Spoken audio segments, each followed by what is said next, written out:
Hello mga mama at sirs! Salamat at naka-explore na naman ulit tayo. Matagal-tagal na rin, di ba? So nandito tayo sa Norzagaray, Bulacan ngayon para explorein itong napakagandang lugar. Mamaya yung history nito itatalakay sa video. Kasama natin dito sila Sir J-Ski, Solja, grupo nila Boss Tabs, Boss MK, si Black Ghost, at especially si Sir Ed.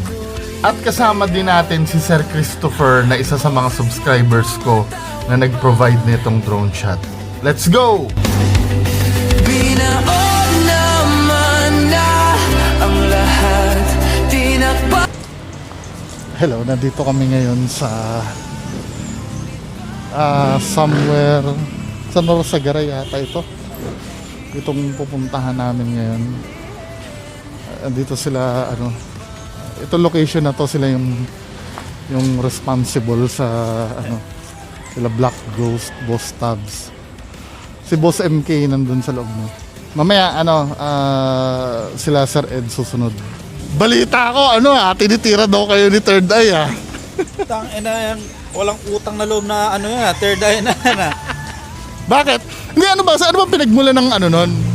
Eto, Ba't galit na galit? yung galit niya sa amin, pinagmulan niya dun sa incident dun sa jowa niya, kay Joy. Darkest 21 yung sinasabi niya. Hindi ba kasama niya pa yon? Oh, hanggang ngayon kasama niya. Sinasabi niya ex niya na lang daw. Pero magaling lang talaga siya magtago. Bakit niya sinasabi yun? Para sa sponsor? Oh, siguro. Naniligawan niya? Siguro. Hula ko lang yun Pero ganoon naman talaga siya eh. Ano lagi niya sinasabi? Lahat yata ginojowa yung mga sponsor niya eh. Talagang sex appeal niya na. Investigador siya. Sex appeal ka, yung kakaiba ka talaga. Uy para sa patas na pamamahayag, pwede mo naman akong kausapin. Last time kasi na gusto kita interviewin, nagpaparinig ka ng talent eh. Ang patola naman. May doon sa mga comment section niya, nung tinitira niya kami, may nag-comment doon eh. Ang sabi pa nga, tinanong niya, di ba wala ka ng sabi mo na wala yung third eye mo. Tapos, ang sagot niya daw, hindi, kunwari lang yun. Uy, umamin ka sa akin dati nung tayo. Kunwari lang daw, nawala daw. Nung yung nag-meet third eye. kami dalawa Parang ni tumigil Third lang. Eye kasama sila Boss Rino, sinabi niya naman na para sa vlog lang daw yun eh. Suking-suki si Boss Tabs dun sa sa debunk eh. yung niya parang hindi debunk yung ginawa. Personal eh. Tapos pang lalait pa. So binigyan ko sila ng kahit papaano konting platform para sagutin si Third Eye. Kilala niyo si Third Eye? Si Jeff? By debunker na daw ngayon at sila ang paboritong i-debunk. So i-verify natin yon kung talagang totoong peke itong mga to. So back to regular programming tayo. Sabi nila ito daw ay 7 floor. May nakatira doon sa taas. Pero sa taas meron. Meron pero pinapakyat nila. Ano ba ito? Bahay talaga? Oo. Parang retreat house ng mga mga madre. Bakit yung Hello, magandang hapon po.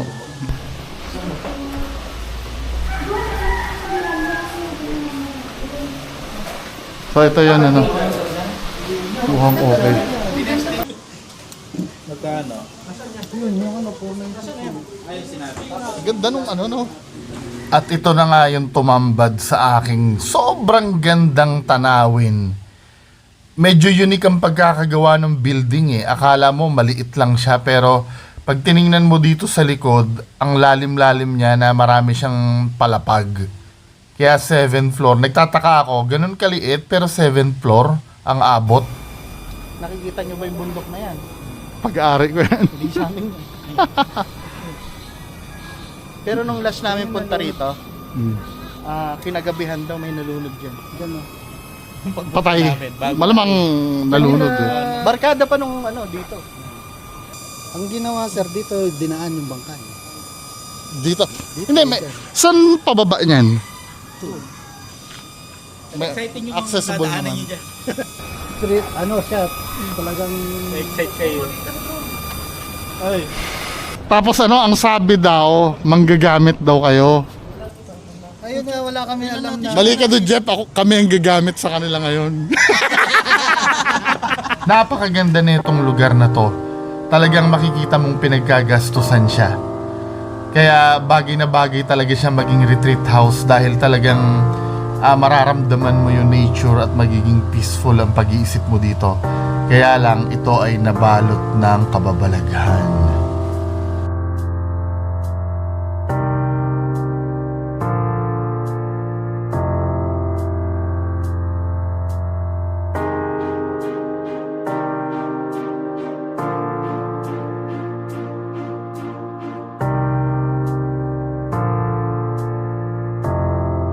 So habang hinihintay namin yung mga paparating katulad nila Sir Jayski at Sir Ed, lalaro muna kami or tinetesting muna namin itong drone ni Sir Chris, yung feature niya na ano na susundan ka. Now, dito sa part na to, biglang nag-stuck yung drone niya at parang may nakikita. Umangat yung camera ng drone at hindi na sumunod sa akin. Lagi nakatutok dyan sa puno na yan. Lapit na ulit. Hindi na nakita eh. Kailangan makita ako. Tinetesting ko lang ha. Isisingit ko to doon sa video. Tignan ko nga ano nangyari. Ayan, sige. Dahan-dahan. Oh, may iba siya nakikita. May ibang... Ayun oh, may iba nakikita oh. Ayun oh. Wait. So dahil napraning kami lahat, labas kami ng EMF meter. Standard na sa amin yan.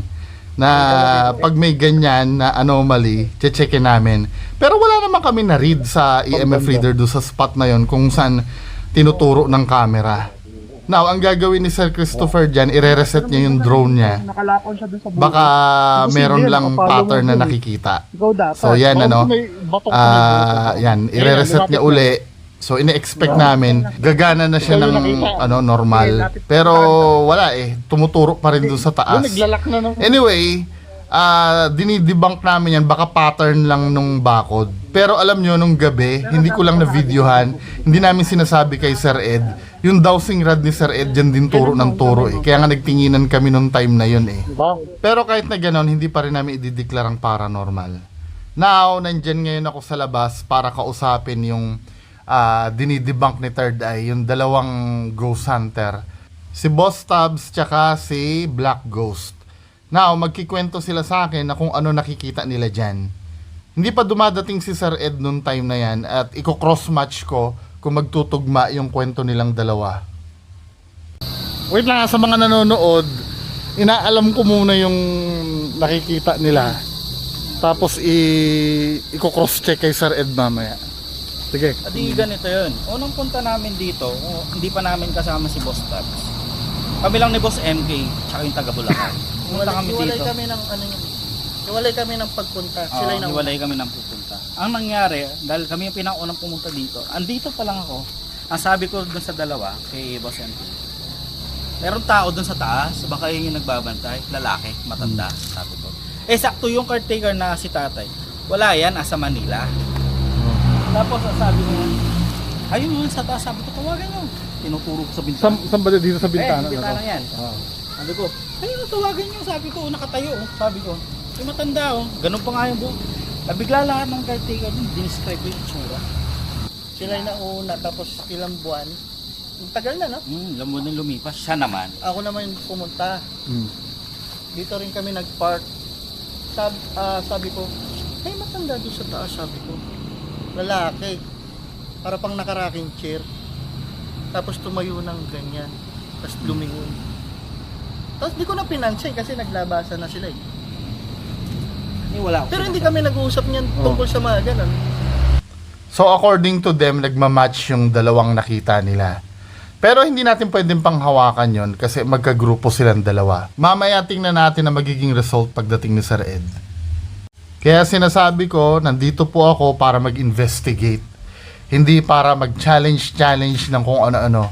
Titingnan natin yung truth sa mga claims. At after 30 minutes, ito na nga dumating na si Sir Ed. At meron siyang ginagawa sa pintuan na aking inusisa. Kamusta na? Ano meron? Been a while. Protection daw, sir. Bakit may na... Ano? Ayan, sir. Lumitaw. Pahinga nga din ako. Baka mamaya... Sige na daw, sir.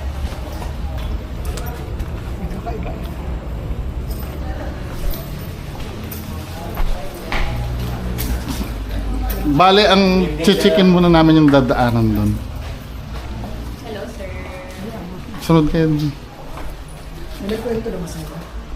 Ako sa akin, naikwento na kanina. Ako, nandun ako pero hindi ko... Naintindihan. Merong ano eh. May sumalubong sa akin. Malakas. So may sumalubong daw kay Sir Ed. Hindi naman sinasabi kung ano yung sumalubong, pero medyo nagmamatch doon sa sinabi nila, Boss Tabs. Wala kayong dinaldal? Sure ka? Oh, seryoso, wala. Siya, magkasama ba kayong dalawa? Di ba wala naman tayo? Di nga naman kinakausap eh. Wala kayong dinaldal kay Sir Ed Ito si Sir Jay. May sinabi ba May kami sinabi ni Sir ba Ed? kami kay Sir Ed? Wala. Kino-cross-match ko yung kinwento sa akin. Nangyari, boss. Ano? Kung mamaya, nagpagdating doon, ay meron dito. Ano, sir? Ano? Walang kinwento sa inyo to. Kasi ano cross-match ko may kinwento sa akin kila kanina. So far, medyo nagmamatch eh. At dito na nga, sasabihin ni Sir Ed kung ano yung sumalubong.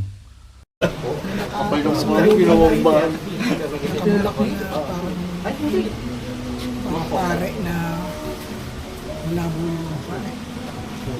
Well, pwede sa part ko ay pumasok siya bilang confirmation bias, no? Pero tingnan natin later. Parang pinaka-building ito eh.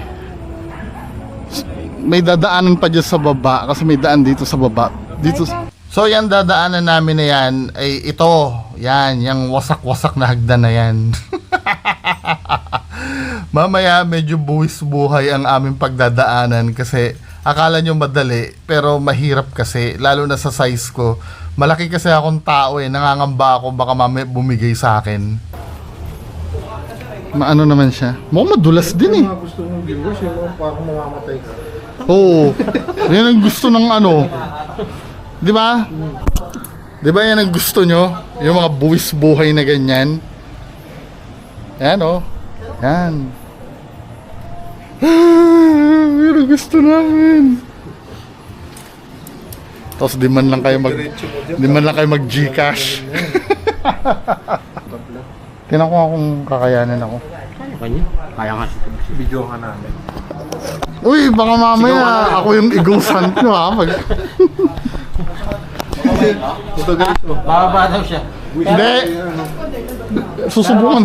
Max tatawagin ko na siya. Yung video natin lang nandiyan camera. Mamaya ikaw na kausapin namin yung cellphone mo Hindi, okay. Maano siya. Matibay ba? Matibay naman. Crush!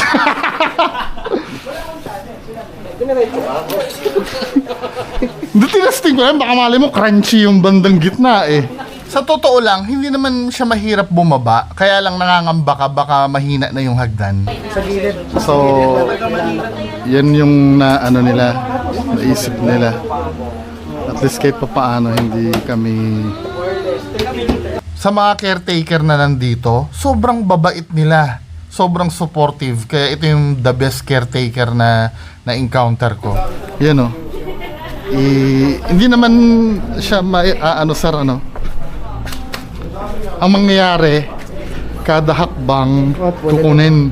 Pero doon po sa dulo, sa may putol, buhatin na lang po kasi kulang ng hagdan. Pero yung bandang doon okay. Okay po. Ang problema ito lang naman, di Dito ba? lang po. Dito pwede naman gumilid na dito, no? Semento ba to? Po. Yung gilid. So sila, nagpaplano na sila kung anong gagawin nila. Yan. Ako kasi, audit lang kasi ako. So ito na, nagpaplano na sila, no?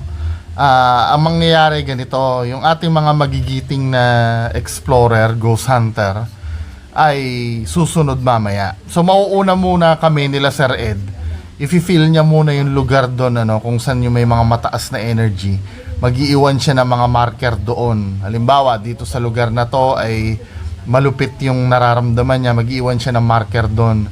At ngayon, yung mga ghost hunter na bababa doon, sila yung magkakandak ng communication kung may magkakaroon ng resulta. Iti-take note nila yung mga observations nila at mamaya ikukumpara-kumpara yung resulta.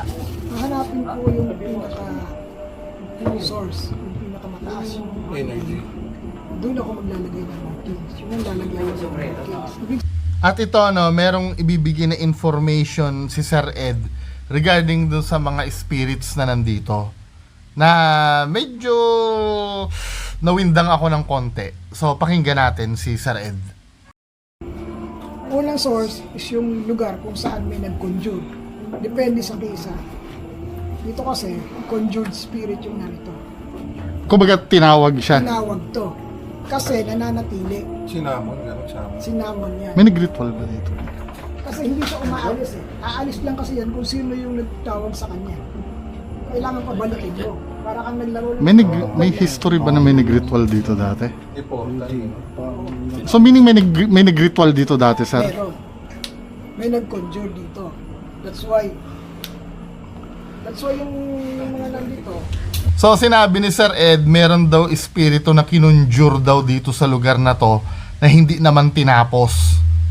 So napapansin ko na itong dalawa, si Black Ghost tsaka si Boss MK ay medyo namumutla na. So tingnan natin yung dahilan.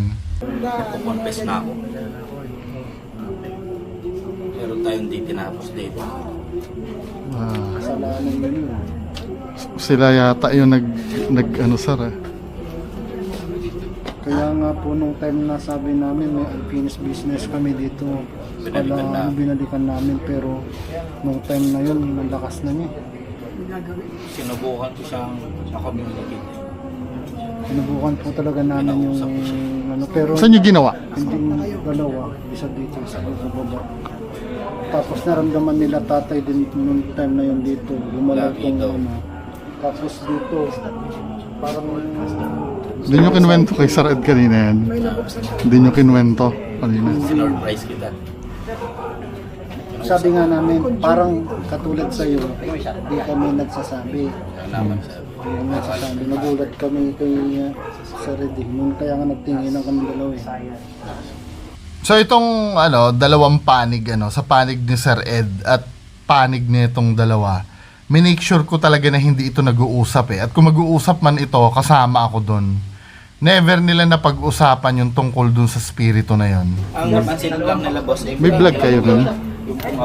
Yung ginawa nyo nun? Yan ang mga sa Pero hindi namin siya in-upload.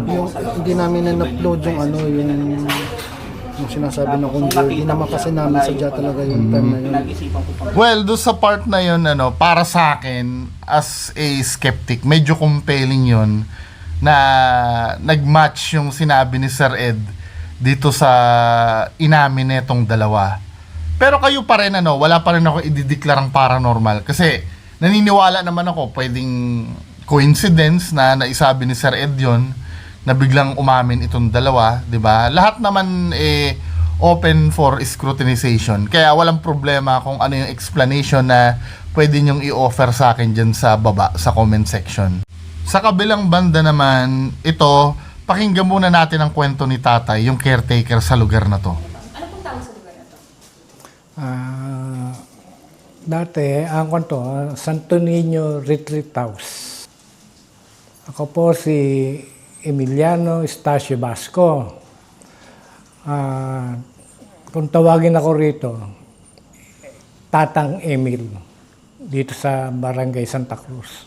Nung tumira ako rito, maraming mga pangyayaring mahirap ipaliwanag na katulad ng makakaramdam ka biglang tataas na lang balahibo mo. May nakikita ako, yung mga kasama ko rito, may nakikita silang kakaiba. Ang isa pang karanasan ko rito, dito sa pinakakwarto ko, ang pinagtataka ko, tuwing may makakasama ako dyan, ayaw silang patulugin. Maalimpungatan ako, magigising ako, tatanungin ko bakit hindi ako makatulog. Parang may sumasakal sa akin. Nung kuwan kasi, ang alam ko, retreat house nga to. Nagkakon dito mga estudyante, may mga pare, may mga madre. Nung kinuha ko rito, wala na. Kumbaga sa akin, hindi na ito nag-ooperate nung mapunta ko rito. Okay na tayo. Maraming salamat po. Yun lang naman yung tanong ko namin. At ayun na nga, umpisahan na natin ang mga dapat gawin. So, final briefing na nila Sir Ed sa mga gagawin sa mga susunod na tagpo. So, tara na. Let's go. Mag-i-start na yung pag-descend namin dun sa baba. Diba? Ayos ba tong suot ko? Kasi para hindi na ako magdala ng ng flashlight eh. I-on ko na lang to. Diba? Ang cool para pagka... ano, kamusta? Excited ka? Hindi. Bilis pa naman yung ano niya. Ganap niya. Excited agad siya. Yung gagawin na siya rin. Excuse me. Kami muna. Mga pogi muna. Sir, wait. Ay, unahin niyo si ano, may kayo mag-aayos. Oh, yung mag-aayos ng tabla muna. Ay, tabla pala.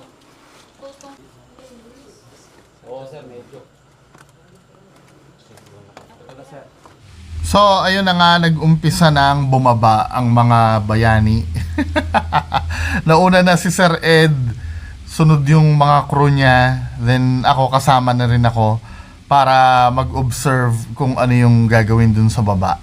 Hindi siya biro, talagang mahirap. Ang pabayanan niyo lang si ma'am pag bumaba.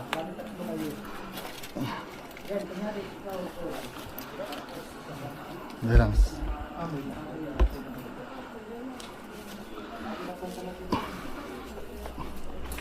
Dito sa may. Okay.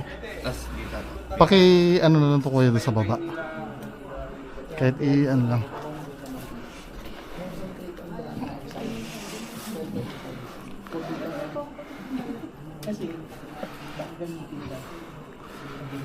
Ah.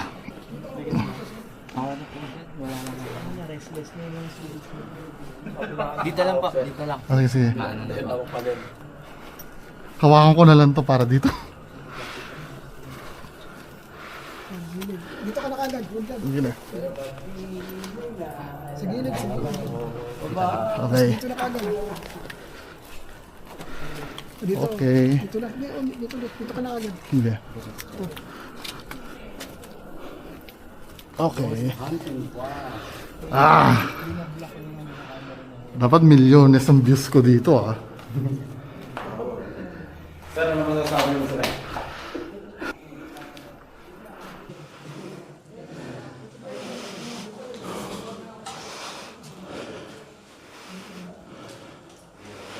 So ito yung ito yung sinasabi nila na parang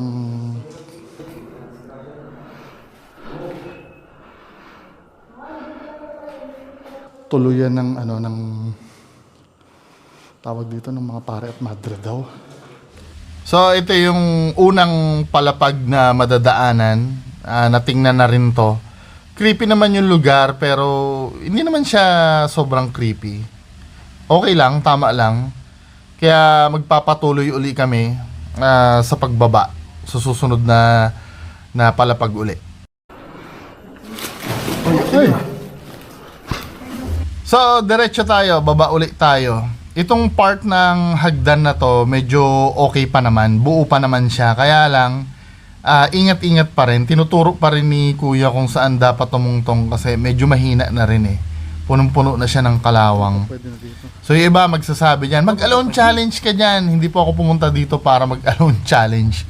Nandito ako para mag-audit at mag-obserba sa mga paranormal na mangyayari at maging skeptic. Debunker po ako ha. Hindi po ako mukbanger.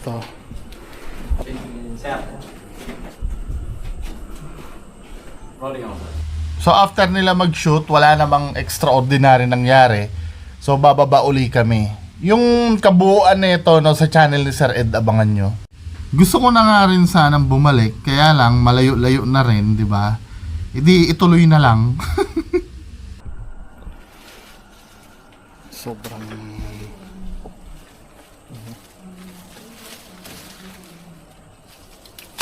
sukal.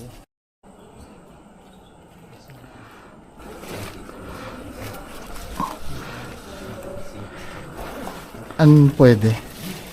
Sige ba dito? Dito. Ayan, ganito. Dali lang.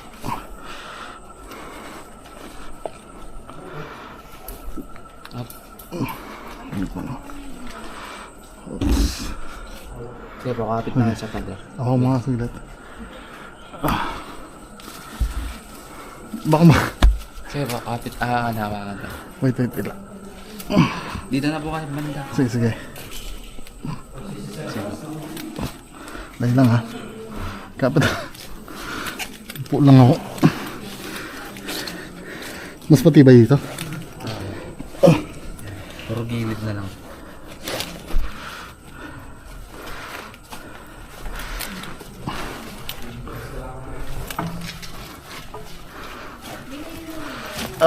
Fuck.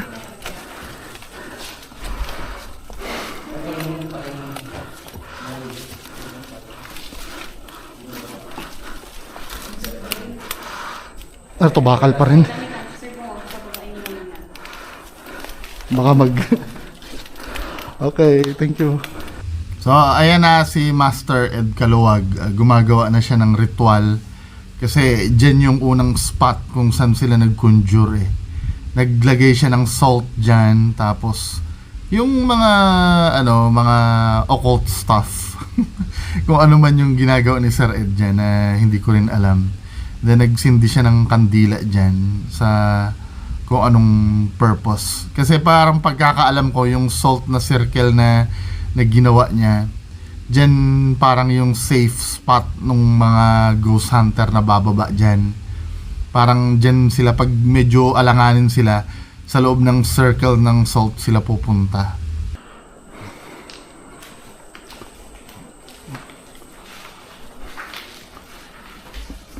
Ito yung mga kwarto ng ng mga pare at madre na nagbabakasyon.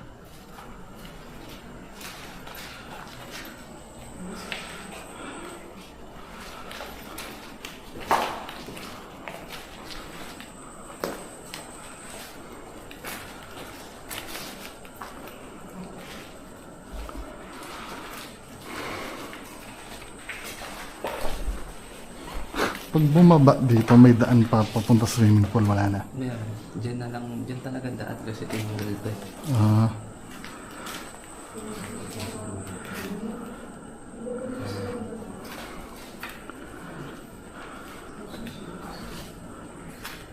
Naging paupahan to, no? Ano mga madre mo?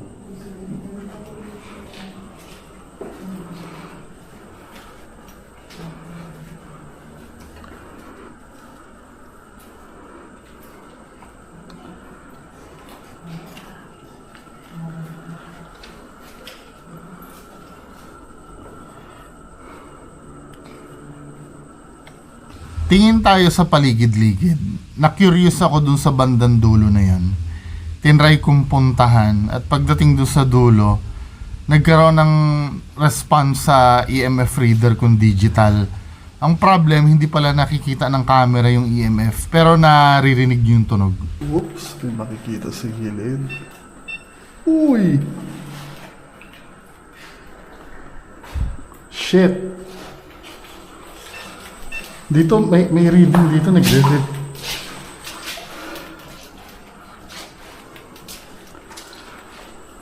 Nakita ko sir yung gagawang malaki. Oo nga. Mukhang maano yung presensya dun sa kabila. Paikot lang. Ang daming kwarto dito, talagang nakadesign ito para tirhan ng maraming tao. Doon lang din labas din sa dulo. Kwarto din to, no? Bali yung bagong taral.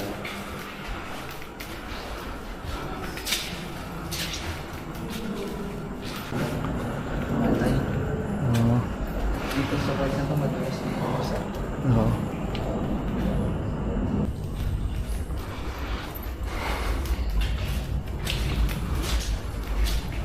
Nakikita niyo yung mga mini glow stick, yan yung minamarkahan ni Sir Ed, na mataas daw ang level of energy. Kaya pagpasok ko doon sa may marker, tumunog agad yung EMF reader ko.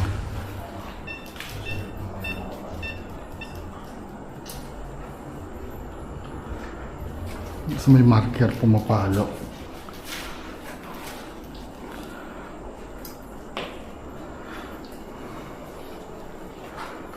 Pumapalo dito kanina. Nawala na. Well, yun ba ay confirmation bias? You decide. Now, papanhik naman tayo do sa event center or dun kung saan nagmimisa yung mga pare na nanirahan dito.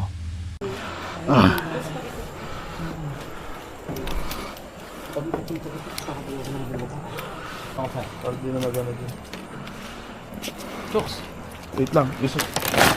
Arwin. Huwag ka dyan, pre. Bumabagsak, Arwin. Now, dito sa taas, nag-conduct ng konting session si Sir Ed. Then, bumaba na rin agad, no? Hindi ko na ipapakita ng buo, pero may ginawa siya dyan. Sa channel na lang ni Sir Ed nyo abangan.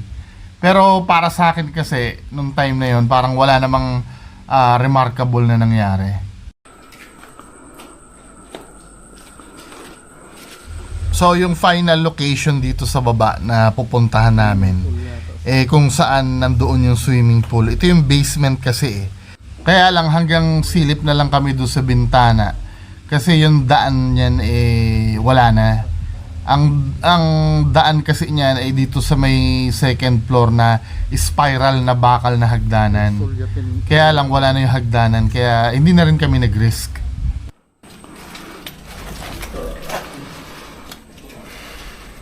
Asa na swimming pool dyan?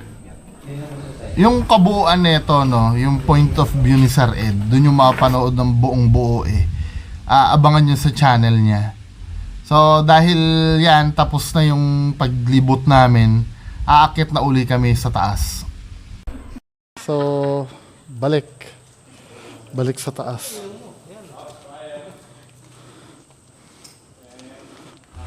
Kung gaano kahirap yung pagbaba kanina, di hamak na mas madali naman yung yung pag-akyat. Kaya mabilis din ako nakaakyat sa taas Kasi kontrolado ko na.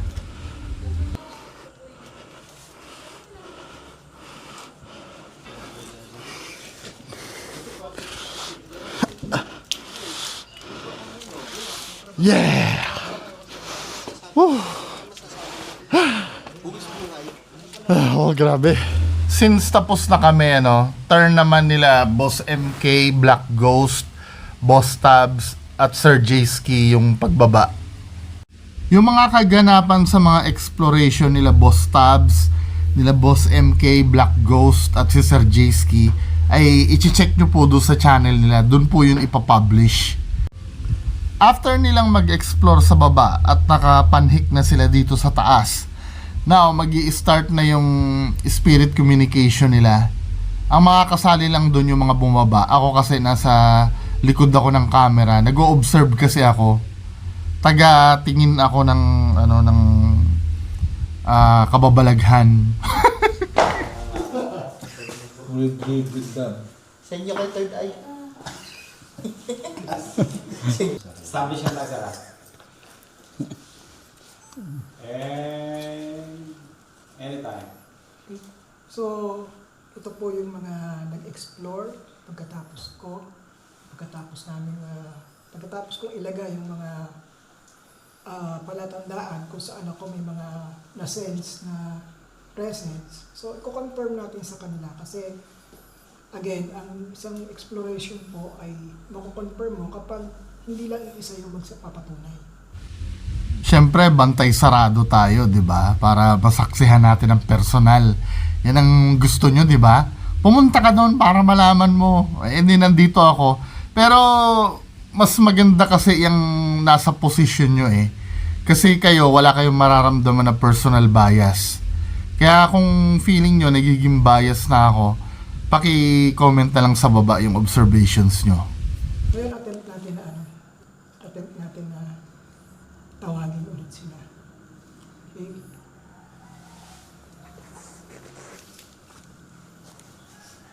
So, kayo yung dalawang nag-attempt nung una, no? So, pahawak lang ako.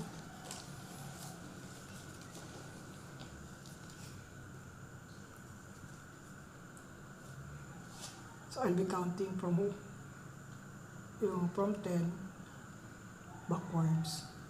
And then, pagdating ko sa 1, pipikit tayo ha. Okay. So, for now, focus muna tayo dun sa light ng candle. Okay.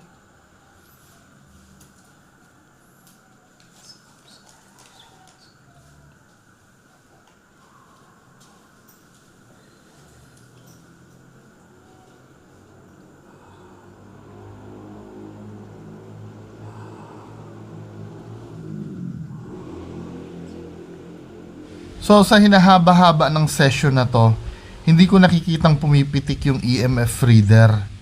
Kahit man lang sana konting ilaw lang. Kaya tuloy medyo nafo-frustrate ako.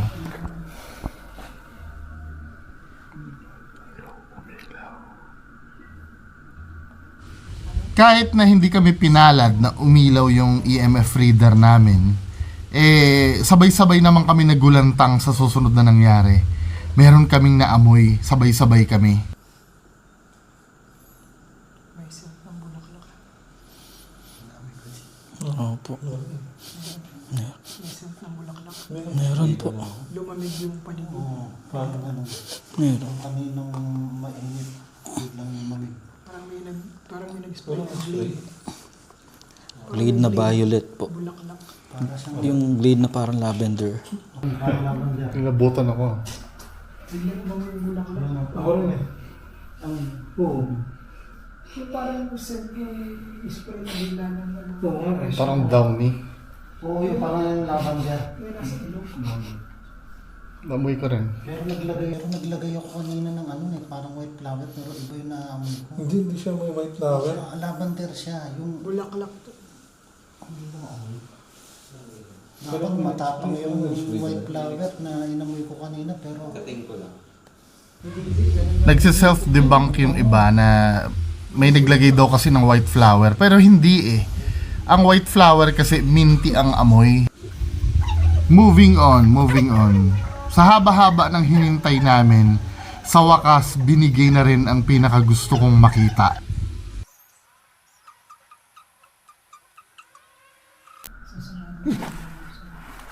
Umano. Sa puntong ito, magsibalik na po kayo. Sasarado ko ang lamusan. Umano.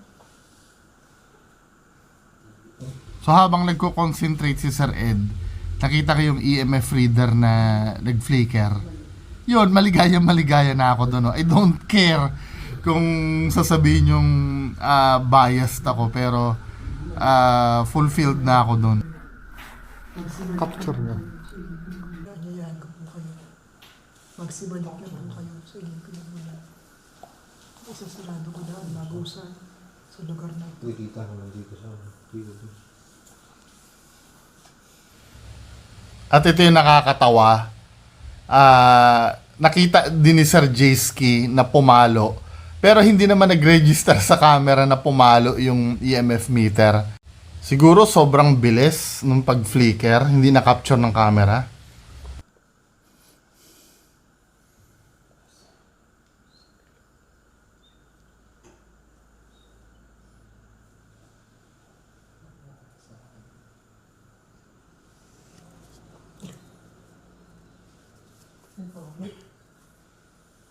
So sa part ko, yan lang yung maiko-content ko. Pero yung kabuuan nito, no, yung kung paano sila makipag-usap, medyo nakakakilabot din. Abangan nyo sa channel ni Sir Ed. So yung nandito, sir, hindi siya elemental. Hindi, talagang tao. Ano siya? Pero hindi naman sila masyadong hostile, no? Hindi. Parang ano sila, actually, mga term nga ni Sir Luis, parang lost soul.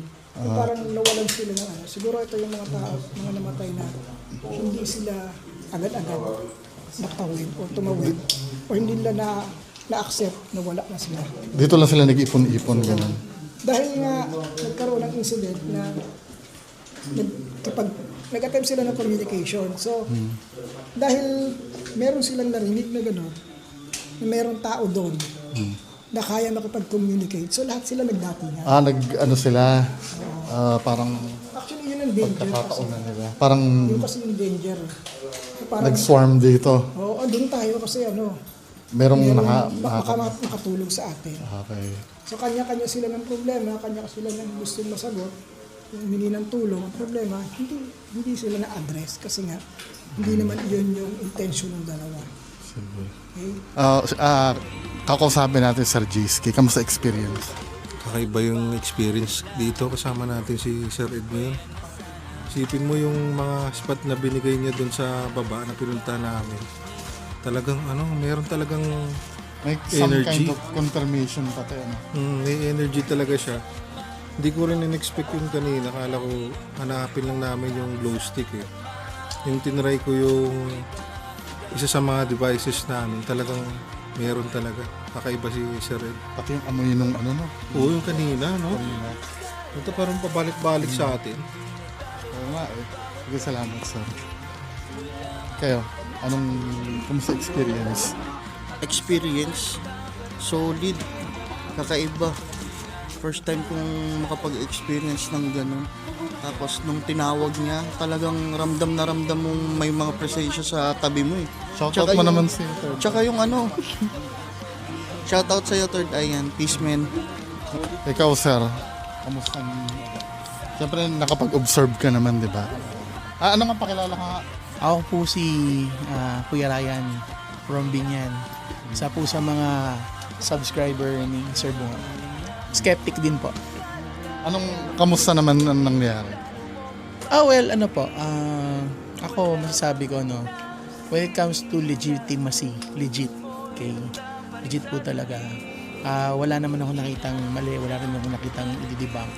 In fact, nakatulong pa tayo dun sa mga glow stick na dinala ko. And at the same time, aware ako kasi I'm always looking at Sir Bungo. So, in any possible way na magdidibang siya or magkikritik siya, tinitignan ko at in-observe ko. At least may katulong tayo magdibang. Salamat, sir. Sa So, uwian time na. Panoorin niyo yung mga channel nila. So, mga ma'am at sirs, dyan tayo nagtatapos. I hope na nalibang kayo or baka na bored. Anyway, maraming salamat pa rin sa panonood. Sana marami pa tayong mapuntahan na lugar. At tandaan nyo, wala akong dinideclare na paranormal sa kahit na anong na-experience namin. Oo, nakakabilib sa part namin. Nakakamangha. Pero kayong mga nasa bahay, alam ko wala kayong personal bias kapag nanonood kayo sa amin. So, pakilagay na lang sa comment section ang inyong observations. Lahat ng explanations nyo pwede nyong i-share dyan sa baba. So, yan lang po. Hanggang sa muli. Bungo TV. Bye-bye!